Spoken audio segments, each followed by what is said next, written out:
Hey, Fred, I had an idea. What's that?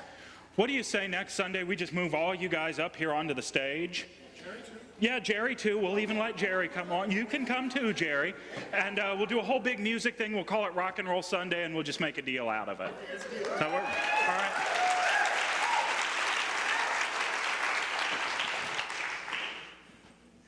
Well, I love the line in that song that said, we all have the power, we just don't understand. And see, the truth of the matter is that we, each and every one of us, can be heroes. We just have to make that choice to be heroes in our lives. So before we get too far down that path, though, I'd like to hear from you. What are some of your superheroes? What are some of the superheroes that you like? Yeah, Joseph, what? Spider-Man, I'm a big Batman fan myself, yeah. And even for those of you that are adults, it's okay to still read comic books. I still read Batman. So it's okay to still read those. So we have Spider-Man, Batman. What are some of the other heroes that you like? What was it? Ant-Man. Ant-Man. I saw an article about how it's not theoretically possible to shrink down to that size. Thank you. This is news, I guess. I don't know. Yeah. Salvador Perez, yes. Yeah, especially in the wild card game. Yeah. So there are all these heroes that we all have, and that we all admire, and that we all look to, even if they're a fictional character, the mythology around them. We look at them and the way they stand for their values and the way they connect with the power within them. And you know what the truth is, as I said, we can all be heroes as well. Each one of us has the same power within us, the same ability to connect with the power of God within us. You know, never forget that our second unity principle teaches us that the power, the presence of God is right here within us, that it's an active force for good in our lives. Here in Unity, we call it the Christ. It has many names. That's not its official name. That's just the name we give it. But it's the name we give to that power within us. That power that allows us to do things that others would say is impossible. It's right here. But how do we use it? How do we really connect with the power of God that we are and use that power to make a difference in our lives? How do we claim the power that we are? Because see, even Peter Parker in the Spider-Man stories, Peter Parker has to claim his identity as Spider-Man before he can ever have any chance of defeating the Green Goblin. So what can we do to claim our power? Well, our co-founder, Charles Fillmore, had an idea. 12 of them, actually. Charles Fillmore said that there are 12 divine qualities that each and every one of us has within us at all times. And we're never separate from these 12 qualities of God. Now, just so there's no mistaking it, there's more than 12 qualities to God. These are the 12 that Mr. Fillmore identified. And so we have these 12 qualities within us, and we can use them whenever we want to bring about that expression of that divine quality to help us move through whatever challenge it is that we're facing. Now, today I want to focus on just one of those divine qualities. Today we're going to explore the divine power of power. It's always fun to say that, the divine quality of power. We're going to take a look at what that is, how we can use it, how we can claim it. But as I said, there are 12 of these qualities, and so I just want to briefly share with you what those 12 qualities are. Now, again, it's more important that we remember that we have these qualities within us and we remember to use them than we're able to rattle them off and say, oh, well, yes, these are my 12 powers. But just for those of you who may not be familiar with them, the 12 are, and the mnemonic device I use to remember this is actually, it was taught to me by Reverend Barbara Hadley. And I know many of you know Reverend Barbara. She was a teacher here. Her husband Tom served on our board before Barbara took a church up in Oregon. So she's up there as their minister now. But what Barbara taught me to remember the 12 powers was flow plus wire. And I like to think of it related to that experiment that Ben Franklin did where he sent the kite up into the storm. So he sends the kite up into the flow of electricity. And he's got his string, his wire attached, and that wire takes that flow of electricity and it brings it down the string, down to the little jar that he collected it in the jar. So these 12 powers are the sort of the kite, the wire that we use to send up into the flow and to connect ourselves to that divine flow. So flow plus wire, that's how I remember them at least. And the 12 powers are flow, faith, life, order, wisdom, plus power, the one we'll be talking about later, love, understanding, strength, wire, will, imagination, release, and enthusiasm. And sometimes you'll see release will be called elimination and enthusiasm is called zeal. They go back and forth, but if you call them, release and zeal, it doesn't work with flow plus wire, so we adjust. But these are the 12 qualities that you have within you. In any moment, you just have to say, I claim my divine wisdom now, and it's there for you to use. Now, as I said, we're going to focus on power today, where this idea of our divine power comes from, what it is that it allows us to do as we interact with God. So let's first take a look at where our power comes from. How many of you out there have heard of this spiritual ideal called the law of mind action? Quite a few of you are. Sometimes you'll hear it as the third unity principle. It's the idea that the thoughts that we have, the words we speak, the feelings we carry into any experience help create the reality that we experience. So the words that we speak help to create our reality, and so we can speak affirmatively. We use affirmative prayer to help create the reality that we experience. And this is where our divine quality of power comes from. It comes from the words that we speak, from the tone of the voice we use to describe something. And I can't think of more evidence for how effectively our power and the voice how our voice can lend to that spiritual power than what we heard Molly do just a few moments ago. The very vibrations of her voice ignited an energy in this room, and I felt it. I assume many of you felt it too. So that's how we use our power. We speak with our voice. We speak things the way we want them to be, not the way they appear, but the way that we want them to be. So we know that I am healthy, wealthy, I am wise, I am divine abundance. Even if it doesn't appear that I have that now, I still speak it. But the piece we have to be careful of is that tone of voice that we use. You see, I like to think of when I'm talking about someone that I love. And the staff here at the church will tell you, once I start telling Harper stories, my voice shifts. It becomes warmer. It becomes just more rich, more open. And we all know that to be true. What happens to your voice if you're confident?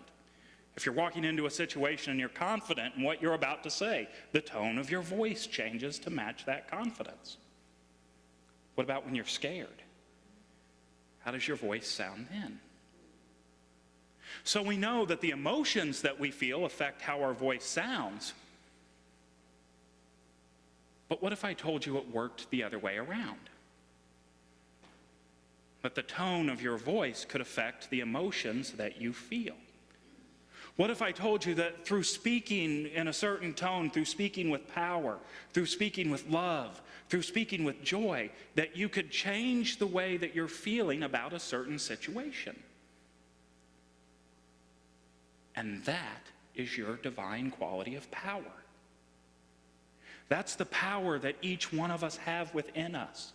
That's the ability that we each have to be heroes in the world around us, to stand in the face of what appears impossible and overcome it. Because let's be honest, things are going to happen in your life. There's going to be ups, there's going to be downs, there's going to be highs, there's going to be lows. Superman didn't just run around being great all the time. He had to fight Doomsday. And he had to fight General Zod and Lex Luthor. But every time he did, he connects with his own innate power. And it's from that place that he saves the world. And so for us, what we have to do is connect with our innate power. We have to claim it as our own. Connect with God, and from that place we save the world.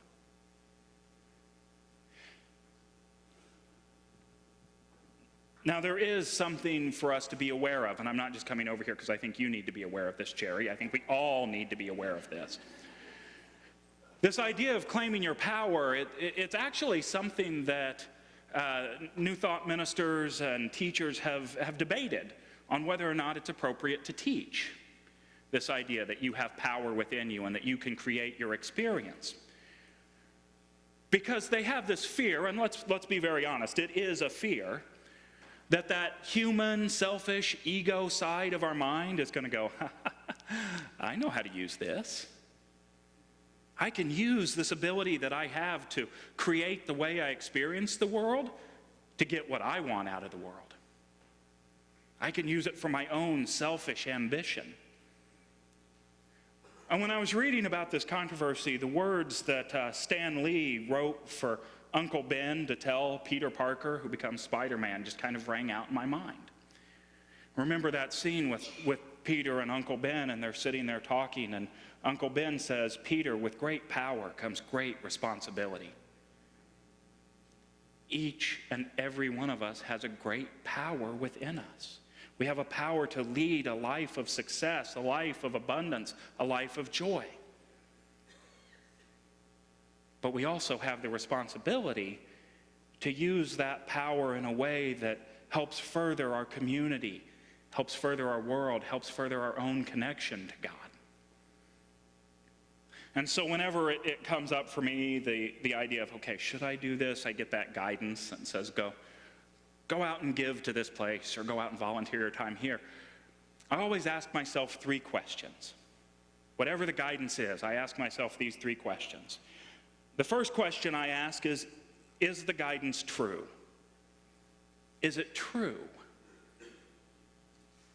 That can mean many different things for many of you, but is it true? Is it valid? The second question I ask is it kind? Is what I'll be doing to express my power a kind action? Does it benefit more than just me? And the last question I always ask myself is it necessary? That's kind of the tricky one sometimes, is it necessary? But is this something that's really needed in the world right now? Is it true? Is it kind? Is it necessary?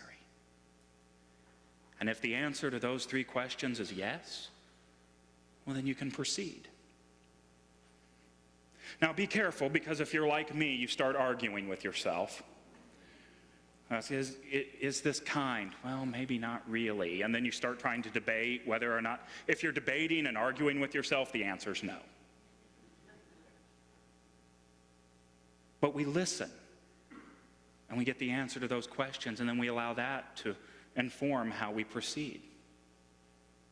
Now, unity is positive, practical spirituality. At Unity, we give people the opportunity to experience spirituality, to put these tools into practice. And so to close our time together today, we're going to have a meditation. This is a meditation that actually comes out of the book, The 12 Powers. And it comes out of the section that was written by Cora Fillmore. Cora is Charles' second wife. So if you have an older version that's just Charles Fillmore's work, it won't be in there. It has to be one of the newer combined volumes. But I'd like to conclude our time with a meditation that was written by Cora. So if you would just prepare yourself for a time of meditation, just become comfortable where you are. And know that right here, right now, right where we are, God is. And so we relax ourselves into this moment. We feel the pew, the chair we're sitting in, begin to support us. And as it does, we have a realization of the outpicturing of God as it flows throughout our entire being. And so as we begin, we continue to hold our attention in our mind, in the great mind of God which flows in us and through us. And we allow my words to be our affirmation as we affirm together that all power is given unto me in mind and in body. All power is given unto me in mind and in body.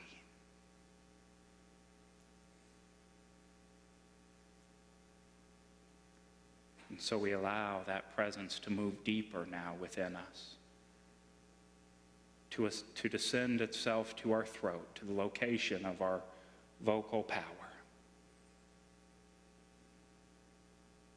And in this moment, we realize that the light is pouring out upon us from our spiritual center, from our heart space. And we realize that we have the power to appropriate and to assimilate that light. So as that realization comes to us,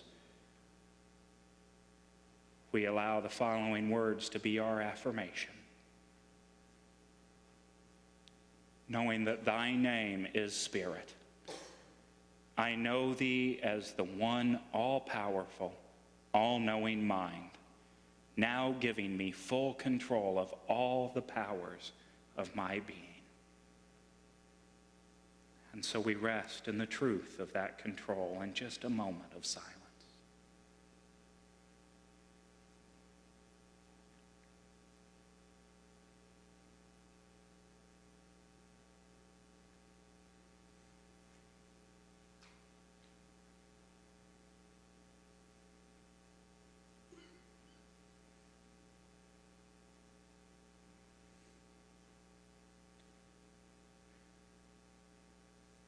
And so we claim our power now. And as we move out of this time, would you join me in speaking our prayer for protection? I'll speak it first and then have you repeat after me. The light of God surrounds me. The love of God enfolds me.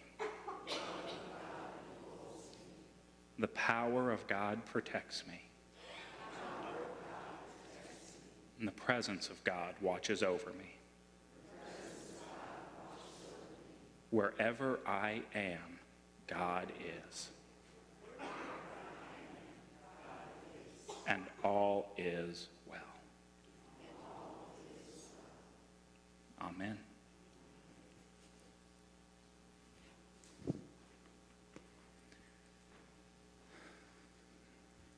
Each one of you has an amazing power within you. Each one of you has the ability to connect to that power and make a wonderful difference in our world. And so it's up to us to step forward and to claim it. God bless you as you claim your power.